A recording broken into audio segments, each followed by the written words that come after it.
Hello मेरे प्यारे बच्चों, स्वागत है आप सभी का KD Singh Narayan powered by Akash institute के ऑफिशियल यूट्यूब प्लेटफॉर्म पर।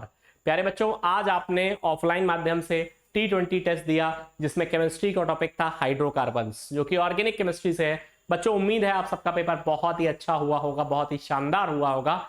और उसी टेस्ट का डिस्कशन लेकर मैं अंकित शुक्ला एक बार फिर से आपके सामने हाजिर हूं, ताकि आपने जो भी गलतियां करी या जो भी बात भूल गए हैं, जिन भी क्वेश्चंस में गलती हुई, उनको मैं सुधार सकूं, ताकि आप नीट में सब कुछ सही करके आए केमिस्ट्री में। तो बच्चों चलिए शुरू करते हैं। भैया, question number 1, how many constitutional isomers. Constitutional का मतलब होता है स्ट्रक्चरल आइसोमर्स, है ना। हाउ मेनी कॉन्स्टिट्यूशनल या structural isomers are possible for formula C6H14। बेटा, C6H14 एक एल्केन है। बताओ, C6H14 बताओ क्या है? एक एल्केन है। एक एल्केन है। हमसे पूछा गया है एल्केन के स्ट्रक्चर आइसोमर्स। मैं आपके लिए बता दूं, जरूरी नहीं है कि एग्जाम में आप आइसोमर बनाओ ही बेटा। एल्केन के स्ट्रक्चर आइसोमर तो आपको याद कर लेने चाहिए। क्या कर लेने चाहिए बेटा? याद कर लेने चाहिए। जितने भी एल्केन्स हैं, जो जो एल्केन्स के स्ट्रक्चर आइसोमर्स या कॉन्स्टिट्यूशनल आइसोमर्स पूछे जा सकते हैं, मैं यहां पर वो लिख देता हूं। आपको ये फॉर्म, इस नंबर ऑफ स्ट्रक्चर आइसोमर से याद कर लेना चाहिए। ठीक, सबसे पहले बेटा, एल्केन मिनिमम 4 कार्बन से आइसोमरिज्म स्टार्ट होती है, तो C4H10 के आइसोमर बनते हैं 2। कितने बनते हैं बेटा? 2। अब CH2 जोड़ते जाओ, आगे के करस्पॉन्डिंग एल्केन मिलते जाएंगे। C5H12 बताओ कितना बेटा? C5H12 के बनते हैं 3, है ना। C6H14 के बनते हैं बेटा 5। तो याद कर लिया आपने, C4H10 के बनते हैं 2, C5H12 के बनते हैं 3, C6H14 के बनते हैं 5। CH2 जोड़िए, C7H16 बताओ कितने बनते हैं बेटा? 9। कितने बनते हैं बेटा? 9, है ना। C8H18 बताओ बेटा कितने बनते हैं? इसके 18 बनते हैं। कितने बनते हैं? 18। और 9 कार्बन के एल्केन होगा तो बेटा फॉर्मूला होगा C9H20। C9H20 इसके आइसोमर बेटा बनते हैं 35। और 10 कार्बन के एल्केन C10H22 बेटा एल्केन बनते हैं, आइसोमर बनते हैं 75। बेटा आप सोचिए, आपकी एनसीईआरटी में 10 कार्बन के एल्केन का एक जगह मेंशन है C10H22 के। बेटा अगर आपको एग्जाम में आइसोमर बनाने को आ गए तो क्या आप 75 आइसोमर और 9 कार्बन के एल्केन के क्या आप 35 आइसोमर बना पाओगे? नहीं बना पाओगे। तो बेस्ट है कि आप इसको याद ही कर लें। तो 10 कार्बन के 75, 9 के 35। यहां पूछा था 6 कार्बन वाले एल्केन के, 6 कार्बन वाले एल्केन के 5 आइसोमर्स बनेंगे। 5 मतलब ऑप्शन संख्या D is the correct answer. Let's move आगे। Question number 2, which alkene would you expect to be most reactive towards acid catalyzed hydration? Towards acid catalyzed hydration। बेटा सुनो, concept ये है कि एल्कीन की आप कोई एल्कीन लो, और हाइड्रेशन का मतलब होता है वाटर का एडिशन, मतलब H+ और OH- का एडिशन कराओ। किसकी प्रेजेंस में? H+ की प्रेजेंस में, एसिड की प्रेजेंस में। तो बेटा एल्कीन में वाटर जोड़ो तो बेटा जनरली एल्कोहल बनता है। बताओ क्या बनता है? एल्कोहल का फॉर्मेशन होता है। और इस रिएक्शन को बेटा हम एसिड कैटलाइज्ड हाइड्रेशन कहते हैं। इस मैकेनिज्म में इंटरमीडिएट कार्बोकैटायन होता है। आप जानते हैं जहां जहां ऑर्गेनिक केमिस्ट्री में इंटरमीडिएट कार्बोकैटायन होगा वहां वहां रीअरेंजमेंट की पॉसिबिलिटी रहती है। इतना आप सब कुछ जानते हैं। ठीक, अब कह रहा है कौन सबसे ज्यादा रिएक्टिव है। ठीक, तो बेटा अगर यानी रेट ऑफ हाइड्रेशन पूछ रहा है आपसे, कभी पूछ दे रेट ऑफ हाइड्रेशन, कभी आपसे पूछ दे रेट ऑफ हाइड्रेशन, तो भैया rate of hydration directly proportional to stability of carbocation form. बेटा कभी भी आपसे रेट ऑफ हाइड्रेशन पूछ दे तो जो भी एल्कीन दी है उसको प्लस माइनस में तोड़ो, और पहले वाले कार्बन पे जो पॉजिटिव चार्ज आ रहा उसकी स्टेबिलिटी देख लो। जहां पर कार्बन पॉजिटिव की स्टेबिलिटी ज्यादा है बेटा वहां पर क्या होगा? हाइड्रेशन का रेट सबसे ज्यादा होगा। अब आइए बेटा, ऑप्शन ए पेंटवनीन, तो यानी पहले नंबर पर ही डबल बॉन्ड लगा है। ठीक है ना, ये रहा पेंटवनीन, ये रहा पेंटवनीन। बेटा अगर इसको ब्रेक करें तो इधर शिफ्टिंग कराएंगे, ये आया प्लस। ठीक, आएगा प्लस इधर। ठीक है, दूसरा लिखा है बेटा ट्रांस 2 पेंटीन, और तीसरा लिखा है सिस 2 पेंटीन। ठीक, चलिए ट्रांसिस तो अलग चीज है, पेंटीन 2 है ना, ये रही 2 पेंटीन। ठीक, अगर बेटा हम इधर इसको पोलराइज करें, है ना, ठीक है, इसको पोलराइज करें तो प्लस माइनस लिखेंगे बेटा, फिर से 2 डिग्री कार्बोकैटायन बनेगा। कैसा कार्बोकैटायन बनेगा बेटा? 2 डिग्री कार्बोकैटायन बनेगा। प्लस माइनस लिखें 2 डिग्री कार्बोकैटायन बनेगा। अब देखिए 2 मेथिल 1 ब्यूटीन, ठीक, ब्यूटीन 4 कार्बन की एल्कीन और दूसरे पर फिर से मेथिल लगा। अब बेटा जरा देखिए इस डबल बॉन्ड को पोलराइज करिए। जब आप इस डबल बॉन्ड को पोलराइज करेंगे तो यहां आएगा प्लस, यहां आएगा माइनस। जरा देखिए ये कार्बन जिस पर पॉजिटिव आया, बताओ वो कितने कार्बन से कनेक्टेड है? आजू बाजू और नीचे 3 कार्बन से कनेक्टेड है, यानी 3 डिग्री कार्बोकैटायन बना। आप जानते हैं 3 डिग्री कार्बोकैटायन ज्यादा स्टेबल होता है, ठीक है। तो बेटा अब आप बताइए कार्बोकैटायन की स्टेबिलिटी का ऑर्डर होता है 3 डिग्री, फिर 2 डिग्री और फिर 1 डिग्री। तो बेटा सबसे स्टेबल कार्बोकैटायन बन रहा है 2 मेथिल 1 ब्यूटीन, यानी कि ऑप्शन संख्या डी में। तो correct answer will be option D. Option D, option D is the correct answer. Once again let's move आगे। Which of the following has maximum heat of hydrogenation? बेटा आपने application of hyper conjugation पढ़ा होगा, वहां पर एक topic पढ़ते हैं हम लोग हीट ऑफ हाइड्रोजनेशन कंपेयर करना। अक्सर इससे नीट में भी क्वेश्चन पूछे जाते हैं। Heat of hydrogenation is inversely proportional to number of alpha H, यानी जहां पे अल्फा एच कम होंगे वहां पे हीट ऑफ हाइड्रोजनेशन बेटा क्या होगी? सबसे ज्यादा होगी, ठीक। आइए अल्फा एच देखिए जरा इधर, alpha H C double bond C, ये है सी डबल बॉन्ड सी, इसके बगल वाला कार्बन अल्फा कार्बन, ये कार्बन अल्फा कार्बन, ये कार्बन अल्फा कार्बन। एक एच यहां है, 2 यहां है और 2 यहां है, तो 2 2 4 और 1 बताओ यहां कितने अल्फा एच है? सीधा सीधा बताओ 5 अल्फा एच है, ठीक है ना। ठीक बेटा मुझे लग रहा है कि इसमें कुछ ऑप्शंस की मिसप्रिंटिंग है स्लाइड बनाने में। मैं एक बार ओरिजिनल फाइल से करेक्ट कर देता हूं। ऑप्शन बी में यहां पर रहेगा डबल बॉन्ड और ऑप्शन सी में यहां पर रहेगा, ठीक। ऑप्शन सी में ये वाला कार्बन अल्फा, यहां 2H, यहां 2H, बताओ कितने अल्फा एच? 4 alpha H. यहां बताओ कितने? 2 2 4 2 6 2 8 अल्फा एच। यहां देखो ये है हमारा डबल बॉन्ड, तो यहां से 2 अल्फा एच और 1 एच, यहां से बताओ 3 अल्फा एच। बेटा बताओ ऑप्शन डी में नंबर ऑफ अल्फा हाइड्रोजन सबसे कम है। जहां पर नंबर ऑफ अल्फा हाइड्रोजन सबसे कम होंगे वहां पे हीट ऑफ हाइड्रोजनेशन क्या होगी बेटा? मैक्सिमम होगी। तो तुम बताओ ऐसा आंसर कौन सा बन गया? बेटा ऐसा आंसर है हमारा option D. Which of the following alcohols? बेटा एल्कोहल का डिहाइड्रेशन होता है इन एसिडिक मीडियम, यानी किसी एसिड की प्रेजेंस में। आपकी जानकारी के लिए बता दें, कभी भी आपसे rate of dehydration of alcohol पूछे, क्या पूछे? Rate of dehydration of alcohol. बोलो बोलो क्या पूछे? Rate of dehydration of alcohol. तो जहां पर OH लगा है उस OH को हटाना है।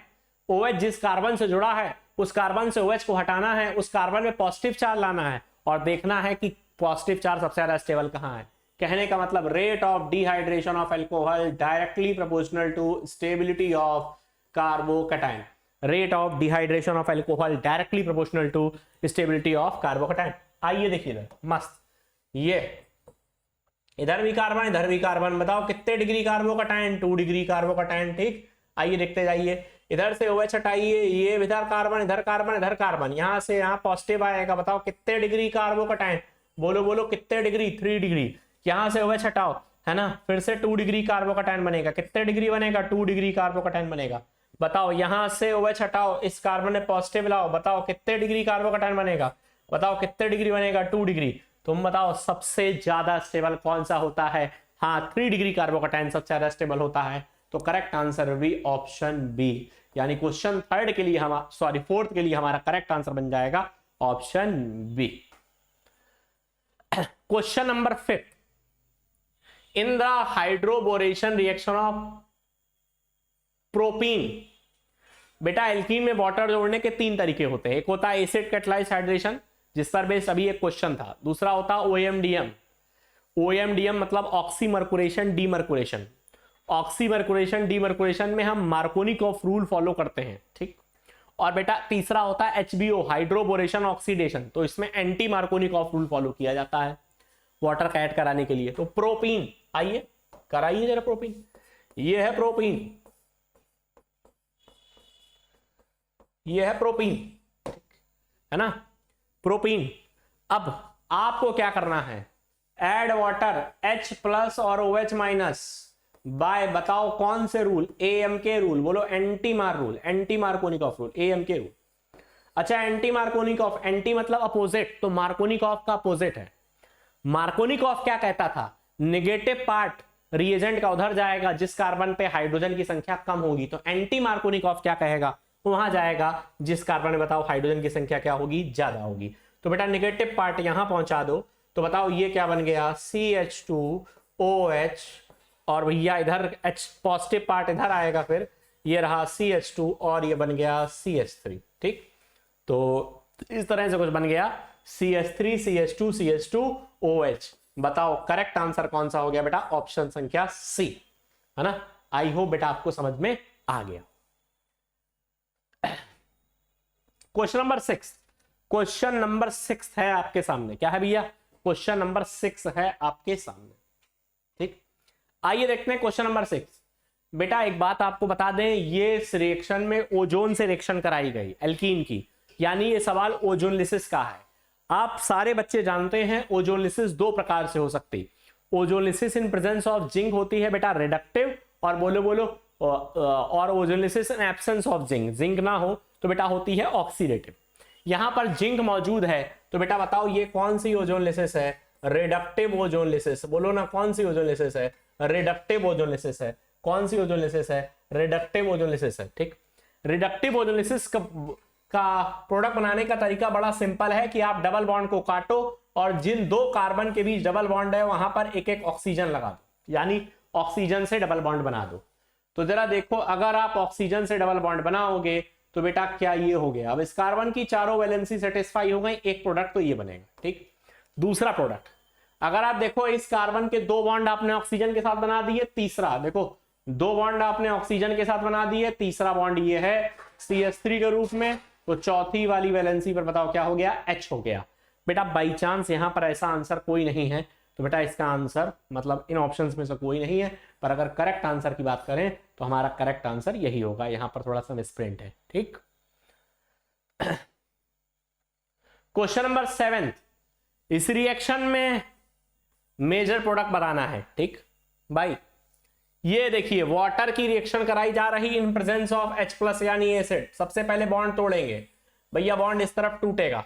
ठीक, इधर हुआ प्लस, इधर हुआ माइनस। आइए जरा देखिए, है ना, वाटर का H+ जाके सबसे पहले इलेक्ट्रोफिलिक एडिशन रिएक्शन है ना, एडिशन ऑफ वाटर क्या है एल्कीन में, electrophilic addition reaction. Electrophilic addition में क्या होता है, पहले इलेक्ट्रोफाइल ऐड होता है, तो बेटा पहले इलेक्ट्रोफाइल ऐड हो गया जाके, तो बताओ पहले अगर इलेक्ट्रोफाइल ऐड हो गया बच्चा, तो बताओ ये क्या हो गया, CH पे हो गया पॉजिटिव और ये हो गया CH3। अब बताओ ये जो कार्बोकैटायन है उसके बगल वाले कार्बन पर मैथिल है, तो क्या बताओ मैथिल शिफ्टिंग करा लें, यहां पर मैथिल की एक शिफ्टिंग करा दें, तो बताओ इस कार्बन पे आ गया पॉजिटिव और ये हो गया CH CH3 और ये बताओ ऐसे ही CH3। अब बताओ ये कार्बोकैटायन कितने डिग्री है, 3 डिग्री कार्बोकैटायन है। आप जानते हैं बेटा माइग्रेशन या रीअरेंजमेंट का उद्देश्य हमेशा यही होता है कि बेटा ज्यादा स्टेबल कार्बोकैटायन बनाया जा सके। तो बेटा ये कार्बोकैटायन ज्यादा स्टेबल है। अब फाइनली OH माइनस यहां पर अटैक करेगा, बेटा OH माइनस यहां पर ऐड हो जाएगा जाके, तो बताओ ना प्रोडक्ट बच्चा क्या बनेगा, हमारा प्रोडक्ट बताओ कुछ इस तरह का प्रोडक्ट बनेगा क्या। और अगर हमारा प्रोडक्ट इस तरह का बनेगा तो तुम बता दो क्वेश्चन नंबर 7 के लिए सही आंसर कौन सा है। क्वेश्चन नंबर 7 के लिए सही आंसर बेटा अगर आप देख पा रहे हो तो ऑप्शन ए में लिखा हुआ है, तो correct answer for question 7 will be option A for Agra. Question number 8, which of the following conformers for ethylene glycol is most stable. आपकी जानकारी के लिए बता दूं, इथाइलिन ग्लाइकॉल बेटा ये हुआ इथाइलिन ग्लाइकॉल, ये हुआ इथाइलिन ग्लाइकॉल। ठीक, देखिए आप जानते हैं कॉन्फॉर्मल आइसोमर जब बनाएंगे तो एक कार्बन को फ्रंट कार्बन मानते हैं, उसको डॉट से रिप्रेजेंट करते हैं, और दूसरे वाले कार्बन को बैक कार्बन मानते हैं, उसको सर्कल से रिप्रेजेंट करते हैं। बेटा यहां पर हाइड्रोजन बॉन्डिंग वाला केस बन रहा है। कौन सा केस बन रहा है, ठीक है, हाइड्रोजन बॉन्डिंग के कारण। ठीक, यहां पर बताओ, ठीक है, फ्रंट वाले कार्बन और बैक वाले कार्बन में बेटा कौन सा केस बन रहा है, हाइड्रोजन बॉन्डिंग का केस बन रहा है। बेटा हाइड्रोजन बॉन्डिंग वाले केस में, है ना, हाइड्रोजन बॉन्डिंग वाले केस में क्या होता है बेटा, अगर है ना, फ्रंट और बैक कार्बन के बीच हाइड्रोजन बॉन्डिंग प्रेजेंट हो तो गॉच फॉर्म ज्यादा स्टेबल हो जाती एंटी फॉर्म से। बोलो कौन सी फॉर्म ज्यादा स्टेबल हो जाती? गॉच फॉर्म ज्यादा स्टेबल हो जाती एंटी फॉर्म से। ये तुम्हारे याद रखने वाली बात है कि गॉच फॉर्म ज्यादा स्टेबल हो जाती एंटी स्टैगर्ड या एंटी फॉर्म से, ठीक है। अगर हम पूरा ऑर्डर लिखें तो सबसे ज्यादा स्टेबल होती गॉच, फिर एंटी, फिर बताओ क्या बेटा, पार्शियली इक्लिप्स्ड, और सबसे कम स्टेबल होगी बेटा बताओ क्या, फुल इक्लिप्स। सबसे कम स्टेबल क्या होगी? Full Eclipse. तो बेटा ये पूरा ऑर्डर आएगा। तो अब तुम बता दो, तुम्हें ये देखना है कि किस ऑप्शन में बेटा गॉच फॉर्म बना हुआ है। तुम खुद बताओ किस ऑप्शन में गॉच फॉर्म बना हुआ है ना, किस ऑप्शन में गॉच फॉर्म बना हुआ है? गॉच फॉर्म बना हुआ है बेटा ऑप्शन सी में, तो correct answer will be option number C, ठीक है। अच्छा, अब आप कहोगे गॉच फॉर्म क्यों हो गई ज्यादा स्टेबल? तो गॉच फॉर्म के ज्यादा स्टेबल होने का कारण फ्रंट कार्बन और बैक कार्बन के बीच जो OH ग्रुप्स हैं, है ना, इसमें बताओ क्या हो जाएगी बेटा, हाइड्रोजन बॉन्डिंग हो जाएगी।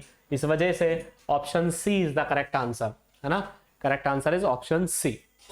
उम्मीद है बेटा आपको समझ में आ गया होगा। लेट्स मूव आगे। Which of the following statement regarding the cyclopentadienyl cation? बेटा ये रहा साइक्लोपेंटाडाइनाइल कैटायन, ठीक। बेटा इसमें चेक करना है एरोमेटिक। एरोमेटिक होने के लिए सबसे पहले कंपाउंड साइक्लिक होना चाहिए, साइक्लिक है। ये प्लेनर होना चाहिए, बिल्कुल सभी एटम्स का हाइब्रिडाइजेशन sp sp2 होना चाहिए, है, आप चेक कर लो, सभी एटम्स का हाइब्रिडाइजेशन sp2 है, साइक्लिक प्लेनर। और कॉन्जुगेटेड सिस्टम, कॉन्जुगेशन cpc, पूरी रिंग में कॉन्जुगेशन होना चाहिए, डबल सिंगल पॉजिटिव, पूरी रिंग में कॉन्जुगेशन है, तीनों बातें मौजूद हैं। और बेटा एरोमेटिक होने के लिए अगला रूल है हक्कल्स रूल। हक्कल रूल क्या कहता? 4n+2 पाई इलेक्ट्रॉन होने चाहिए। आओ देखो ना, ठीक है, तो 2 पाई इलेक्ट्रॉन यहां से हैं, 2 पाई इलेक्ट्रॉन यहां से हैं, 4 पाई इलेक्ट्रॉन हैं।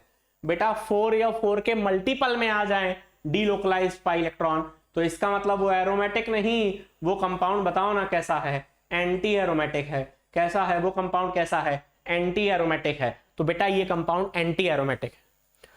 तो एंटी एरोमेटिक है तो क्या हम ऐसा कह सकते हैं ये नॉट एरोमेटिक तो नहीं है, तो इट इज नॉट एरोमेटिक। तो करेक्ट ऑप्शन पूछा गया है, तो ऑप्शन क्वेश्चन 9 के लिए बताओ क्या हो जाएगा, ऑप्शन संख्या बी। व्हाट विल, क्वेश्चन 10 आपके सामने, the major product obtained from the monobromination of metadichlorobenzene. Metadichlorobenzene मतलब बेटा कुछ इस तरह का, ये है मेटा पर लगा दूसरा Cl, मेटाडाइक्लोरोबेंजीन। इसका कराया गया ब्रोमिनेशन। बेटा आप सब जानते हैं ब्रोमिनेशन में इलेक्ट्रोफाइल कौन होगा, बोलो Br+, बोलो कौन होगा, Br+। अब बेटा अगर पहले से ग्रुप्स अटैच्ड हैं तो ये ग्रुप्स डिसाइड करते हैं कि आने वाला इनकमिंग इलेक्ट्रोफाइल कहां पर अटैक होगा। बेटा ये कैसा ग्रुप है, ये -m ग्रुप है, तो यानी मेटा डायरेक्टिंग है। बोलो कैसा है, मेटा। तो मेटा ऑर्थो ये हुई मेटा। एक तो यहां पर कह रहा है इलेक्ट्रोफाइल से आ जाओ, ठीक, ये वाला ग्रुप इलेक्ट्रोफाइल से कह रहा है यहां आ जाओ, और यहां तो स्पेस ही नहीं है, ठीक ठीक, H+ हटा के, तो यहाँ एक तो यहां कह रहा, ठीक। और दूसरा अगर इस वाले ग्रुप की बात करें तो ये भी मेटा डायरेक्टिंग है, तो ये ऑर्थो, और बताओ बेटा क्या हुआ ना, ठीक, मेटा डायरेक्टिंग है, तो ये हुआ बेटा यहां पे, ठीक ठीक है ना। अब बताओ बेटा कहां पर अटैच्ड होगा, कहां पर अटैच्ड होगा, यहां पर अटैच्ड होगा। Meta directing group Meta position पर बुला रहा, मेटा पोजीशन पर बुला रहा, तो इनकमिंग इलेक्ट्रोफाइल यानी Br क्या बेटा यहां पर अटैच्ड होगा, ठीक। तो करेक्ट आंसर विल बी बेटा क्या, correct answer will be option संख्या C, option C will be the correct answer, ठीक। बेटा कुछ लोग सोचते हैं कि ये 2 Cl के बीच में क्यों नहीं आया, बेटा 2 Cl के बीच में स्टेरिक रिपल्सन बहुत ज्यादा होगा, है ना, जिसके कारण इलेक्ट्रोफाइल को आने में डिफिकल्टी होगी, इस वजह से वहां पर कभी अटैक नहीं करता। तो उम्मीद है आपको समझ में आ गया होगा। क्वेश्चन नंबर 11 आपके सामने है भाई, क्वेश्चन नंबर 11 आपके सामने है, आपके सामने, ठीक। बेटा सबसे पहले तो अगर आप ध्यान से देखो तो ये दिया हुआ है एक कार्बोक्सिलिक एसिड, अगर आप ध्यान से देखो तो ये दिया हुआ है कार्बोक्सिलिक एसिड, और SOCl2 OH हटाएगा बेटा Cl लगाएगा, तो सबसे पहले OH हटाएगा, Cl लगाएगा। दूसरा बेटा C6H6Al बेंजीन और साथ में AlCl3। बेटा बेंजीन अगर आप ध्यान से देख पा रहे हो तो क्या ये फ्रीडल क्राफ्ट एसिलाइजेशन नहीं है, जिसमें ये वाला ग्रुप पूरा इतना जाके बेंजीन के ऊपर जुड़ जाएगा। तो ये बेटा बेंजीन ऐसे के ऐसे ही रहेगी और इतना पूरा हिस्सा बेटा बेंजीन के ऊपर जाकर बताओ क्या होगा, जुड़ जाएगा। इतना पूरा हिस्सा बेटा बेंजीन के ऊपर जाकर जुड़ जाएगा, ये ठीक है ना। अब बेटा बताओ ZnHgHCl बताओ क्या ये क्लेमेंसन रिडक्शन नहीं है? Clemmensen reduction carbonyl groups, aldehydic group और कीटोनिक ग्रुप को CH2 में बदलता है। तो बेटा बताओ ये बदल देगा इसको CH2 में, तो ये ऐसे हो गया है ना, CH2 हो गया ये, और ये ऐसे ऐसे ऐसे ऐसे, ठीक। तो बेटा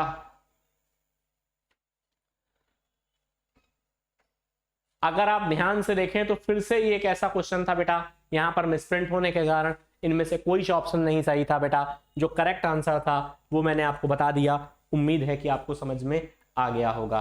तो करेक्ट आंसर बेटा ये होगा, ठीक है ना। SOCl2 पहले OH हटाएगा, उसकी जगह Cl लगाएगा, और बेटा ये फ्रीडल क्राफ्ट एसाइलेशन, फिर क्लेमेंसन रिडक्शन, ठीक। Question number 12, which alkene is the most stable? बेटा अगर आप स्टेबिलिटी देखना चाह रहे हो तो आप सीधे सीधे अल्फा एच देख लो। यहां बताओ 3 3 6 3 9 3 12 अल्फा एच, सबसे ज्यादा अल्फा एच यहीं पर है। यहाँ कितने अल्फा एच है देखो, 3 3 6 2 8, ठीक। सबसे ज्यादा अल्फा एच बेटा ऑप्शन ए में है, ठीक। बेटा आप जानते हैं जितना ज्यादा अल्फा एच होंगे उतने ज्यादा हाइपर कॉन्जुगेटिंग स्ट्रक्चर बनेंगे, और जितने ज्यादा हाइपर कॉन्जुगेटिंग स्ट्रक्चर बनते हैं उतनी ज्यादा किसी एल्कीन की स्टेबिलिटी होती है। तो करेक्ट आंसर भी option A. Question number 13, Markovnikov of addition 2 methyl butyne, ये रहा ब्यूटुइन और दूसरे पर लगा दिया मेथिल, ठीक। अब करना क्या है भैया, इस पर मार्कोनिक ऑफ एडिशन कराया, ठीक। तो मार्कोनिक ऑफ एडिशन कराएंगे तो बेटा बताओ क्या होगा। मार्कोनिक ऑफ एडिशन कराएंगे तो यहां पर एक H है, मार्कोनिक ऑफ क्या कहता है, H+I-, नेगेटिव पार्ट उस कार्बन पर अटैक करेगा जाकर जहां पर, है ना, जहां पर बेटा नंबर ऑफ हाइड्रोजन कम होते हैं। या आप ऐसे भी समझ लो, इस बॉन्ड को पोलराइज करोगे प्लस माइनस में, पहले इलेक्ट्रोफाइल अटैक करेगा, स्टेप वन इलेक्ट्रोफाइल अटैक करेगा, स्टेप 2 ये न्यूक्लियोफाइल अटैक करेगा। स्टेप 1 में इलेक्ट्रोफाइल ऐड होता है जाके, इसीलिए रिएक्शन का नाम बताओ क्या है, इलेक्ट्रोफिलिक एडिशन रिएक्शन। तो पूछा गया है initial attack by iodide ion ना, इनिशियल अटैक किसका होता है, H+ का, इलेक्ट्रोफाइल का। गलत, पहले दोनों ऑप्शन से गलत हो गए, ठीक भैया। थर्ड भी गलत है, formation of carbocation eight C2, बिल्कुल सही बात है। यहां से नंबरिंग स्टार्ट करोगे तो दूसरा कार्बन इसको मिलेगा, कार्बोकैटायन का फॉर्मेशन हो रहा C2 में बेटा। Correct answer for this question will be option D. आओ, which of the following would not produce saturated hydrocarbon? बेटा ये तो सोडियम ड्राईईथर के साथ बताओ कौन सी रिएक्शन है, बोलो बोलो, वुड्स रिएक्शन है। वुड्स रिएक्शन में एल्कीन बनेगा बेटा, जितने 2 कार्बन का लिया है तो जस्ट डबल हो जाएगा, 4 कार्बन का बताओ यहां पर एल्कीन बनेगा क्या, ठीक। तो 4 कार्बन का एल्कीन बनेगा बेटा। ये क्लेमेंसन रिडक्शन है बेटा, Clemmensen reduction. C double bond 2 group को बताओ किस में रिड्यूस करोगे, CH2 में रिड्यूस करो, किस में रिड्यूस करोगे, CH2 में रिड्यूस करोगे तो बेटा एल्केन बनेगा, बिल्कुल सही है। ये वॉल किस्नर रिडक्शन है, कौन सा रिडक्शन बेटा, वॉल किस्नर। CH3 फिर से CH2 और H इधर, तो एल्केन बनेगा प्रोडक्ट में बेटा। हाँ, तुम ईस्टर का जब रिडक्शन कराओगे तो एल्केन नहीं बनता है ना। तो यहां पर पूछा गया था,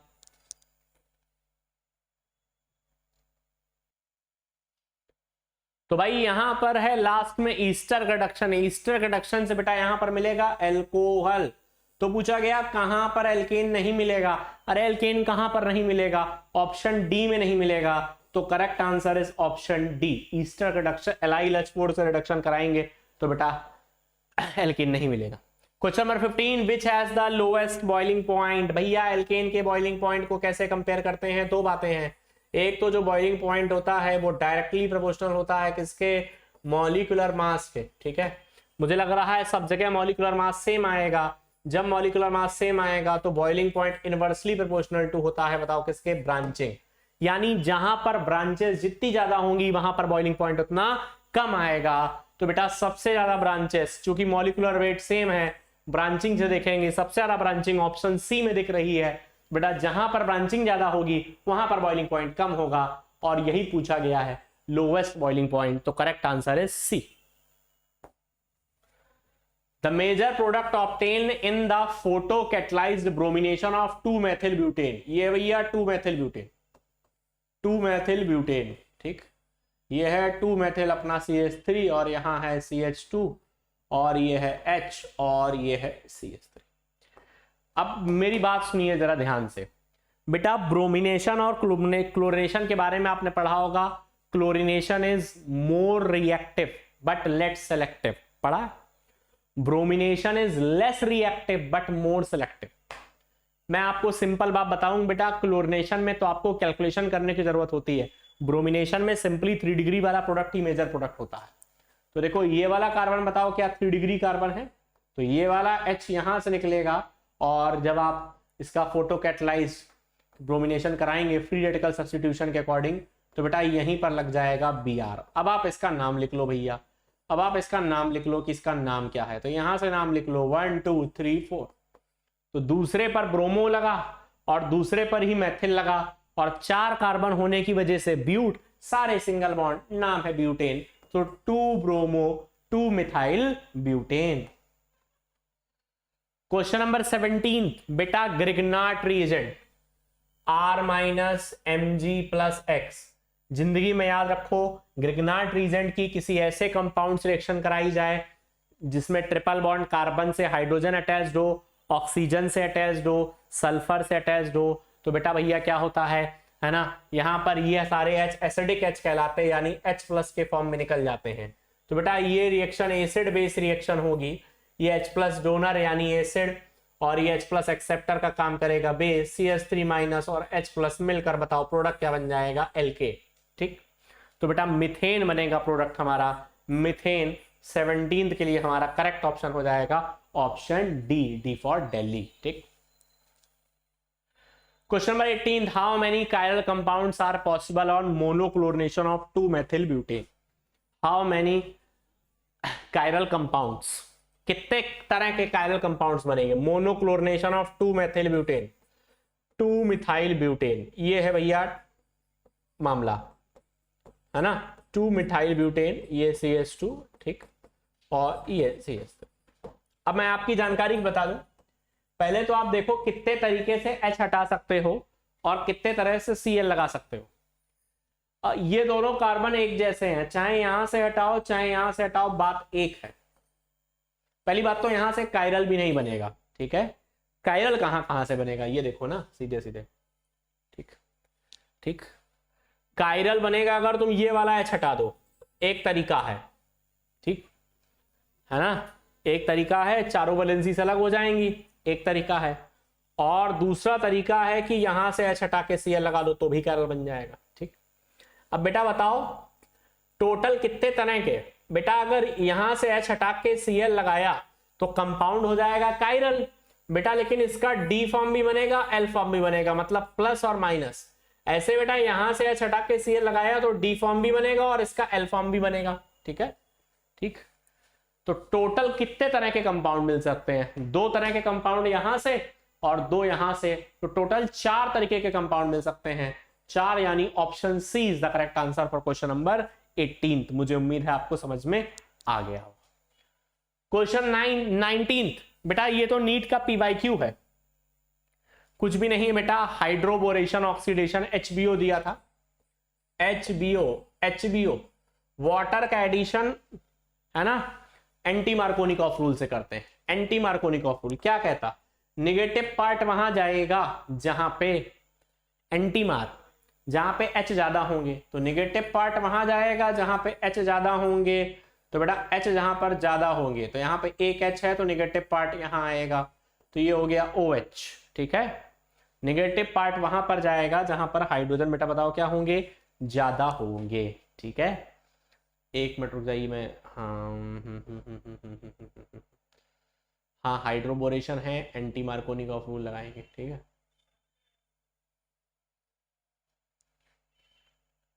ठीक बेटा, जब आप एडिशन ऑफ वाटर यहां पर करेंगे, ठीक है, जब आप यहां पर एडिशन ऑफ वाटर करेंगे, है ना, सॉरी ये एल्कीन नहीं एल्काइन की रिएक्शन है इन प्रेजेंस ऑफ, मैं एल्कीन बोल रहा था, देखा था मैंने, ट्रिपल बॉन्ड है बेटा, एल्काइन की रिएक्शन है in presence of HgSO4 mercuric acetate. बेटा इस रिएक्शन का नाम कुचरॉफ्स रिएक्शन है ना। प्लस माइनस यहां पर ब्रेक करेंगे, ठीक, प्लस माइनस, ठीक है, मैंने एक्सप्लेनेशन एल्कीन समझ के कर दिया भैया। तो भैया ये रहा CH3C, प्लस पे आ जाएगा OH और माइनस पे आ जाएगा H प्लस, तो बन जाएगा ये CH2। जिस इंटरमीडिएट की बात करी गई है वो इंटरमीडिएट ये है A। अब बेटा अगर आप ध्यान से देखो तो ये स्ट्रक्चर बेटा टॉटोमेरिज्म शो करता है। इस बॉन्ड को उधर लगाओ, इस H को उधर घुमाओ, तो बेटा बताओ फाइनली स्ट्रक्चर कैसा बन गया, CH3C डबल बॉन्ड O और CH3। बेटा बताओ ये प्रोडक्ट कैसा बन गया, option B, option B correct answer is उत्तर संख्या C for Chennai. Question number 20 बेटा, rate of ESR reaction, rate of ESR reaction. अब पिछले टेस्ट में भी बेटा एक ऐसा क्वेश्चन था बेटा, रेट ऑफ ESR डिपेंड करता है बेंजीन रिंग पे इलेक्ट्रॉन डेंसिटी थे।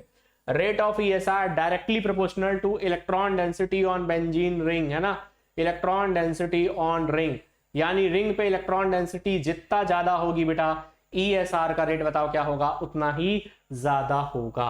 आओ देखते हैं।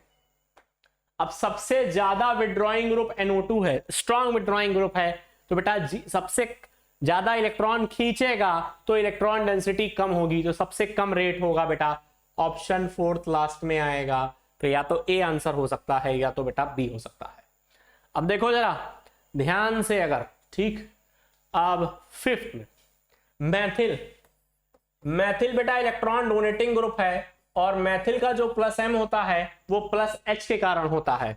और जरा बेटा इधर देखो, ये देखो यहां ऑक्सीजन के लोन पेयर, ये प्लस M है, ये प्लस M है, ठीक है बेटा, प्लस M भी इलेक्ट्रॉन डोनेटिंग इफेक्ट है, प्लस H भी इलेक्ट्रॉन डोनेटिंग इफेक्ट है, ठीक है, प्लस M और प्लस H दोनों अच्छे खासे इलेक्ट्रॉन डोनेटिंग इफेक्ट है, पर ज्यादा पावरफुल होता है प्लस M वाला डोनेशन। तो बेटा ऑप्शन सेकंड सबसे आगे होगा, तो करेक्ट आंसर होगा बताओ क्या बेटा, ऑप्शन B, है ना। तो क्वेश्चन नंबर 20 के लिए करेक्ट ऑप्शन होगा ऑप्शन B। बेटा उम्मीद है मुझे ये सेशन आपको अच्छा लगा होगा, आपने एंजॉय किया होगा। बहुत जल्दी हम लोग लाइव सेशन भी इसी चैनल पर स्टार्ट करेंगे बच्चों, जुड़े रहिए, कनेक्टेड रहिए। थैंक यू एवरीवन, जय हिंद।